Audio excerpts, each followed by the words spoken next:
I'm delighted now to welcome back to the sound bath my friend Christine Smith, or Cassie as some of you might know her, from Adam Lambert's dedicated fan site Adamtopia. Christine was classically trained in piano and violin before taking voice lessons. She has done some community musical theatre on stage and in the pit, sang in a conservatory choir during college years, the highlight of which was singing with the Milwaukee Symphony Orchestra. She says that was a thrill because it was a very good professional orchestra with soloists from the Met. Welcome back to the sound bath, Christine. I'd love to hear how you first experienced the song. Okay. Well, you were at the concert in Canada. Mm-hmm. And those of us who were not able to make the trek were just so excited that Adam is performing live. He's singing. He's making music again. That we were scouring the web for any news. You know, we were watching Twitter. We were Googling. We were doing everything that we could while the concert was going on. And first the Twitter came up and it said, oh my God, he has a new song. And, you know, we're like, ah!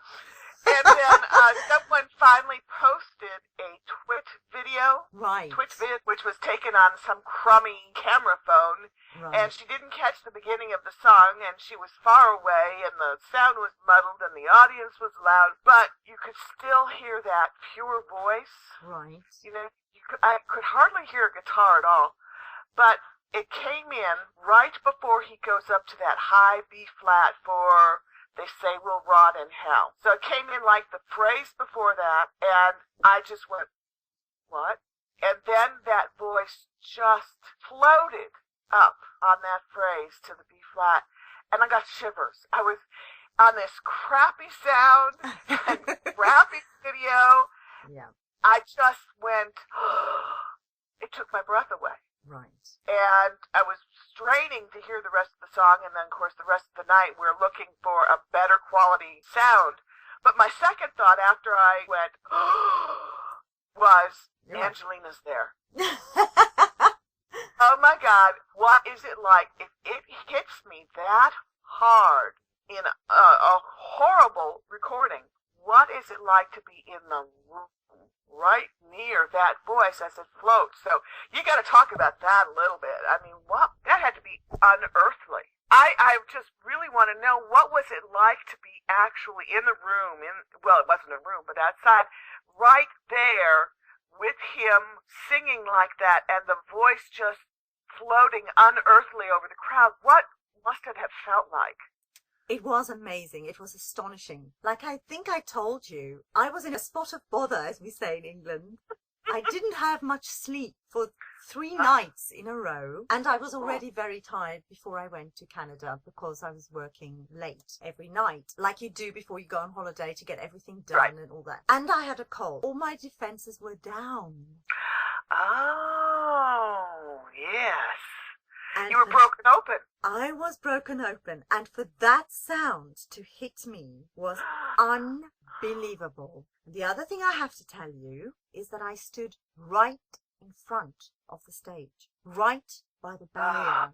So it was directed right at you. Right, exactly. I mean, of course he directed it, the whole audience, but you know how it is when you go to an Adam concert. It's almost like it's directed at each person individually. Yeah. And within seconds, I was just in floods and floods of tears. And it was the sound at first that hit me, before I connected with the words, to be truthful. His voice was just astonishing. It really, really was. You and I have spoken a bit about the fact that I'm a synesthete, which is okay. It's not anything weird. I don't see auras.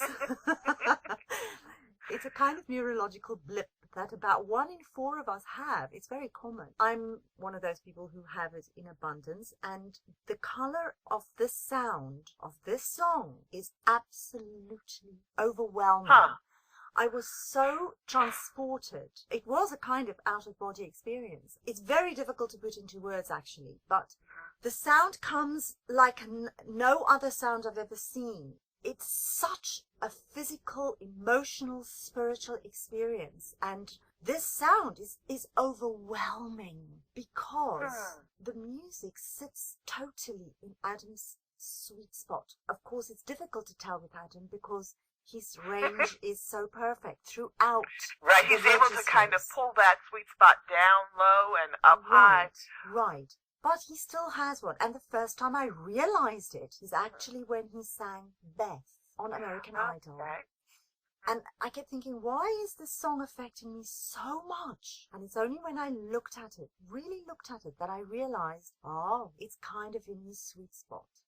That's where the voice lives authentically. And so to me, the little that I understand about the physics of sound, that's where you get the most harmonics. Right. Exactly.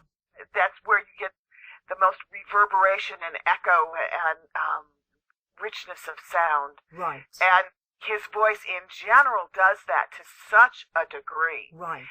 And I think that's what I was hearing on that little crappy snippet was, oh my gosh, it just floats. It's ethereal. Right. It's just phenomenal. The concert itself was fantastic because we all know and we've all seen how much he's developed as a singer, as an artist, through coming from Idol onto the Idol tour and then his own tour, the Glam Nation tour last year.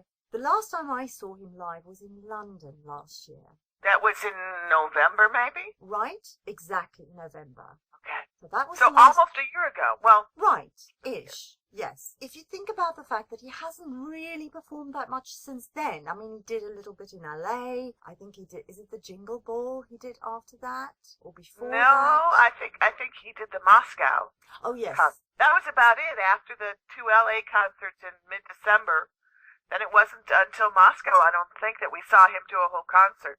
Right. Maybe he did a brief thing. He was in seclusion, I think. Right. I watched the Moscow videos on YouTube. Right. And as always, with videos, it's interesting because he seems a certain way on the videos, which is completely different how you experience him live. To see Adam live is always an amazing experience. And it really is. I know people always say that about their favorite artists. Oh, you've got to go see so-and-so. Well, let me tell you, I have seen many artists in my life. And this guy is phenomenal live. I mean, he's better than anyone I've ever seen, ever. Wow. And the thing that is astonishing about him is how he develops from one show to the next, almost, you know? And so not having seen him for such a long time, what struck me immediately about him this time around is, and I don't mean that in a derogatory way at all, he's become a star. You can now put him on stage with all the biggest stars you can think of, and he would be quite at home. Whereas before, I think, of course, he was amazing. Of course, he was already a star. But I think even he might have felt slightly intimidated by these huge people. Yes. As we all do. That makes sense because he's been performing for many, many years, but not in this venue, not in this genre. This is for the first time that he's stepping out and doing his own music, not relying on a character and staging and blocking and, you know, a director telling him what to do. So I've noticed that Adam takes time to center into his work. It takes him time to become totally comfortable with a song or choreography or whatever. So I think that maybe what you were seeing, I'm just guessing, is that he now feels that he owns this performing stuff. Absolutely. And also, it's interesting that at the same time, in the public eye, he is more and more being recognized as a legitimate star. They're no longer saying runner-up from American Idol or the openly gay. They're talking about Adam Lambert, or sometimes even just Adam, the one word, like everybody should know who we're talking about. Right. Isn't that fantastic? And that's what I mean. I think, yes, all of that's been happening. And so, of course, he's probably used to it. It's like, you know, when you look in the mirror, you see your face the same as it's always been. Whereas when people haven't seen you for a year, they see all the changes. It's kind of like that. But I haven't seen him like that yet. Until Canada. And one of the things that I noticed when I was listening to the YouTube of Outlaws of Love was that it is very close to a cappella. Right. The guitar that accompanies him doesn't even play full chords behind him. Exactly. is two tones only, and through most of the song, or through the verses at least, right, it's not even a full 3-note chord. It's exactly. two tones. Yeah. And then his voice just kind of floats on top of that. Yes. It's very ethereal, open. It was a very open, a very minimalist kind of sound that let that voice just center everything. Right. And you couldn't listen away. I don't know, you know how you say you can't look away from something? Right. Listen away from what was going on with the voice. Very focused on the voice and the words and the melody. Just the most minuscule of accompaniment to it for most of the song. Exactly. Is that the way live in person? Did the voice kind of dominate? Absolutely, completely. And that's why I'm saying to you that the first time I heard it live there, it knocked me sideways. I don't know whether it was, as I said, because all my defenses were down, whether it really hit me like that, or whether it would have done that anyway. Well, it hit me like that on a crummy video. Right. I mean, maybe not quite as profoundly as you, but it certainly made me stop breathing for a minute so that I wouldn't miss any of the sound, you know. Right. So it was an impressive moment, and I just hope that when the recording comes out, the second album comes out, and that's going to be on it, he has said, that he does a similar thing with minimal accompaniment, minimal backing, because that to me, coupled with the message and coupled with the structure of the music, is what gave it such a profound impact. Absolutely. I agree with you. Yes. It was an astonishing performance, and you're right about the fact that the voice has that impact because of the minimalist sound around it, because there's nothing to distract from the sound of the voice. And it is overpowering because that is all you hear. And Adam's voice has become even better, in my opinion, than it's been before. I know he's been working with loads of fantastic people, probably, you know, really amazing producers. He's been working every day in studios, or nearly every day, I would imagine. And so, of course, that helps you to develop your voice anyway. It helps clear it up. Well, all singers know this. The more you sing, the better the voice gets. And if you continue singing every single day, then the voice gets fantastic. And it is very clear to me that Adam has been working very hard. Not necessarily on his voice, but the voice is showing the results of the hard work that he's been doing. Do you know what I mean? So he's probably been working on his music and singing it and singing it and singing it, because like you said earlier, he seems to take time to get music and things set in his body. Yes. And that is normal. Yes. That is very normal for trained singers. Opera singers take years to learn an aria or an opera properly. I mean, you can learn it really quickly. There's this story about, for example, Renee Fleming, who learned an entire opera on a plane on the way to a show. Oh my. Yes, that she had to go and do. I mean, she has an astonishing mind for music, and voice, of course, but it is unusual, and I would guarantee you that even though she was able to sing it, it didn't live in her body yet. It takes time. Well, you can memorize notes, you can Yes. memorize melody line, and you can memorize lyrics, but how it sits in your body and how you identify with it and what it means and how much you can play with it, I would think all of those things you just have to experiment with. And Exactly. sometimes at the beginning the experiments don't go really well. Absolutely. Yes. And Eventually you find where you feel that you can be totally authentic with it. exactly. You're absolutely right, because of course we're dealing with an organic instrument. It's not like a piano. And it takes as much practice and years of training and dedication to learn to play that instrument as to learn any other instrument.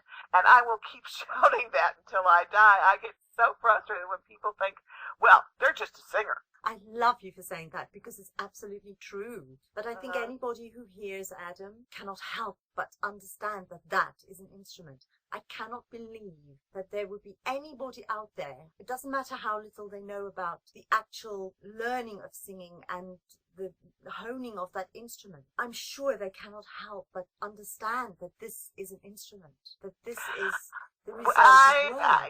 You would think so, but I often hear someone say, well, he just sings. Now, if he played the piano or if he played the guitar, then he would be a musician. Oh. But, so-and-so is better or so-and-so is better because they can play guitar. And I'm like, I beg your pardon? Oh. I don't get it at all. And certainly to me, he has that unique instrument. But if you've never studied voice, he almost makes it sound too easy. This is the problem, yes. But that's his artistry. I know that's his artistry. Do you know what I mean? But when you said, don't people recognize it's an instrument, I don't think they do because it just sounds so effortless. Oh, he must have just popped out of bed and started singing. Or I've read person after person after person say it's a God-given gift. And, okay, the physiology that allows him to sing that way is a God-given gift.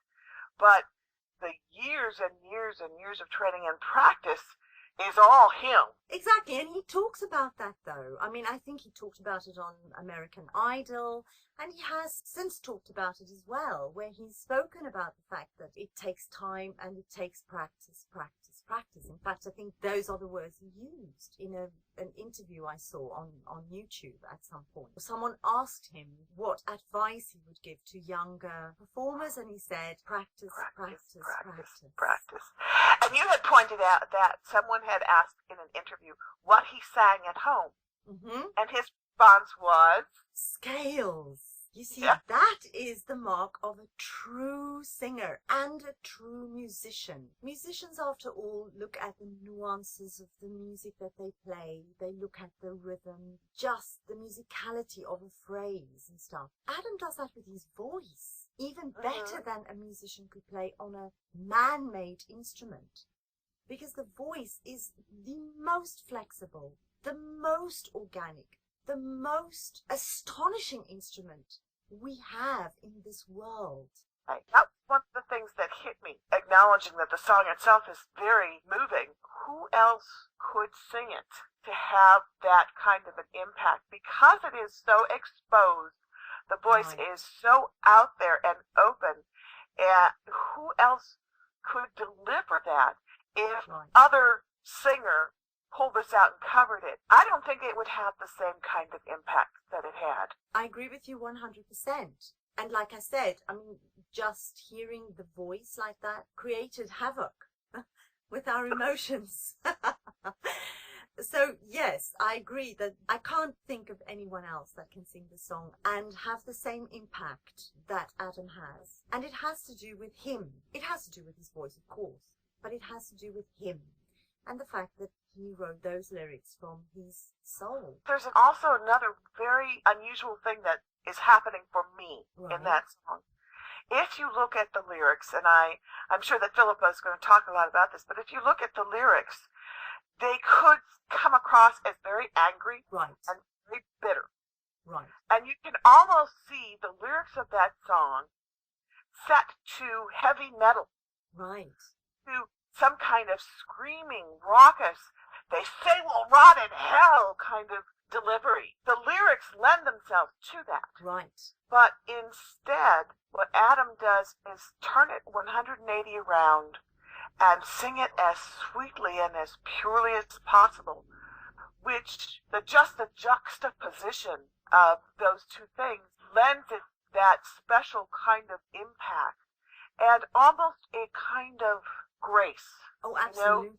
That he's saying, this is what I experience, and it is something that wounds my soul, but at some level, I accept it and I move on from it and try to find my place. They say we'll rot in hell. He doesn't say, don't say we'll rot in hell. That's what they say, but I don't believe it. And almost like, forgive them. They don't know what they're doing. Exactly. They don't know what That's what I was thinking. And so that grace comes across because of his delivery and his choice not to make it angry and bitter. Exactly. I'm with you on that one. And the thing that really struck me it strikes me every time I listen to the song actually, but when I heard it the first time, when he says, everywhere we go, we're looking for the sun, it freaked me out because to me, Adam is such a being of light.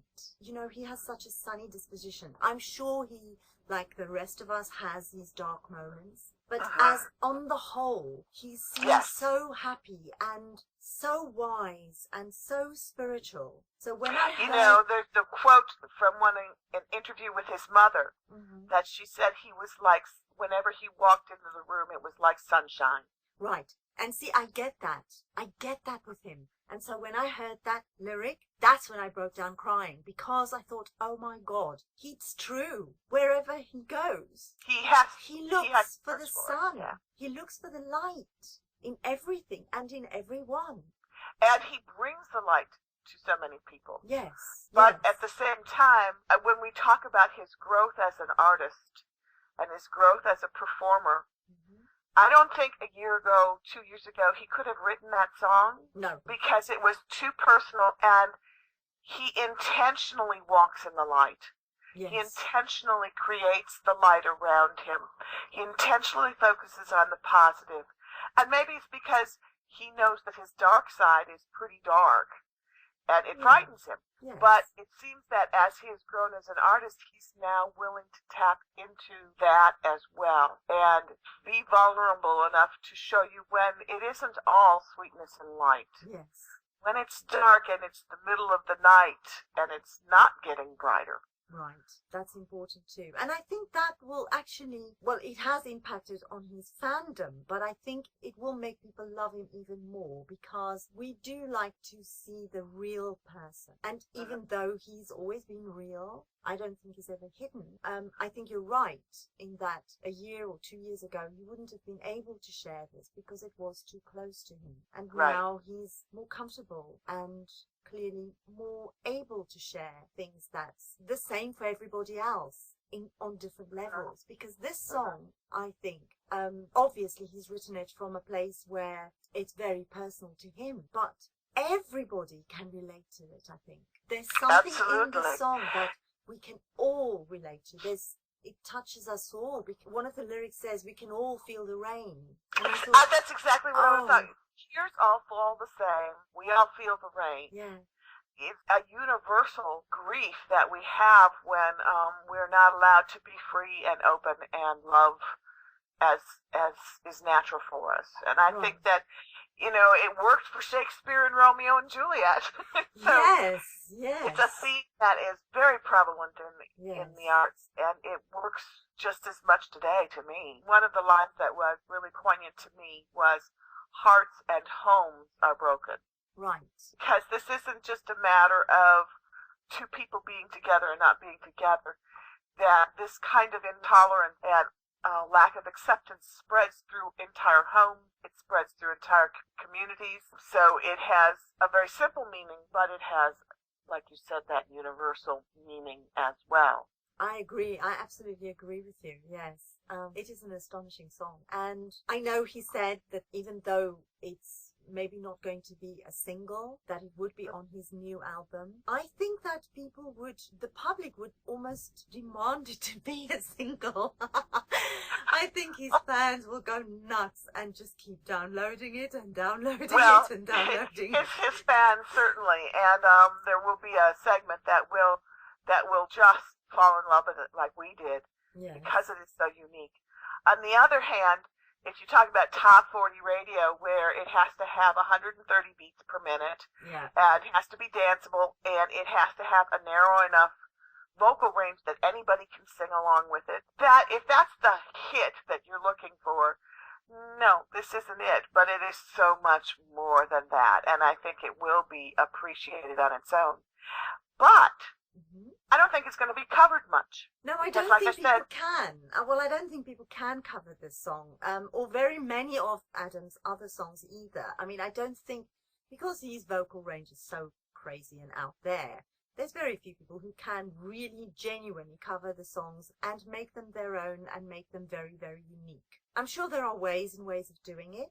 But yes, this song possibly not. I'm very excited about his next album. I really am, because I think if Outlaws of Love is the caliber of music that will be on there, if that's an example of it, we are in for such a treat. I think people are going to be just blown away. And I think some of the producers have tweeted about that, saying words to that effect. And Adam has kind of said it himself. I think he must be very proud of the work he's done, because I know what it's like if you do work that you're really proud of. We all do. And so I'm so excited, honestly. But at the same time, I know people tweeting him and talking about the fact that he should hurry up with the album and everything. I actually just want him to take his time. Absolutely. And I'm happy to wait, because I know however long I'm going to have to wait for it, it'll be worth it. And like we were saying before, it takes a while for the song to set in his body, set in his vocal range. Yeah, and it has to percolate. It has to brew for a bit. And if anything could be said about the first album, it may be that he didn't have that time, because when he was 50 shows into his tour singing those same songs, they had a much stronger appeal, a much stronger character than they did on the original album. And to me, that was, he was finding himself in those songs. Exactly. I agree. So if he does that process before finalizing the album, it will be an even stronger offering, I think. So, yes, take your time. Yes. Take your time. Exactly. But we want it now. You mean, what do we want from Adam? We want his album. Because you run the vocal masterclass on Adamtopia, have people contacted you and asked you all kinds of mad questions about Outlaws of Love? You know, I expected that. Right. I did not get a lot of that, and I think it's because people were blown away. They were overwhelmed by it, and it was such a total experience that they didn't care what note he went up to. Right. Or they didn't care about how low he went, or they didn't care about, I mean, it was just a total experience that they didn't want to pick apart and analyze. They just wanted to feel. I think it was a completeness that they didn't need, and they almost couldn't at first talk about it. Right. They didn't know how to talk about it. Yes. Which is, I'm glad that, we've taken this time and you're taking this time to do this program, because now that it's had time to sit with us, then we can start looking at it and looking at how it works at so many levels. But I've had lots more questions about lots of other things. We were debating on what his range was the other day, and people were saying 5 octaves, and people were saying 3 octaves, and people were saying, you don't know what you're talking about. And we've talked about a lot of things, but Outlaws is sort of sacrosanct, One of the things that impresses me so much about Outlaws of Love is that it is so minimalist. On one level, the melody is very simple. There's not a huge range to it. The accompaniment is almost not there. It is so minimal. He does this thing where between the verse and the chorus, there's no sound at all. Right. Takes a measure, for 8 beats where he's not singing, Monty's not playing, nothing's happening. Right. And you're just suspended, waiting for the song to resume. So the whole thing is very simple, but at the same time, it is so very complex. Right. In how it's approached, in the choice of harmonies, in the choice of lyrics. Sometimes it's much more difficult to say something in 10 words than to say it in 10,000. Of course. So I think that it's very exciting for you to talk about this song from the perspective of voice and lyrics and musicality, and pull in these people who could say all the facets that they see in this one little simple song. Exactly. Yes, it has a simple melody. Seemingly, it's very plain and simple, and there's not much to it. But aren't those the songs that become part of history? Aren't those the songs that become the kinds of music that goes from generation to generation to generation and eventually become classics? Thank you, Christine.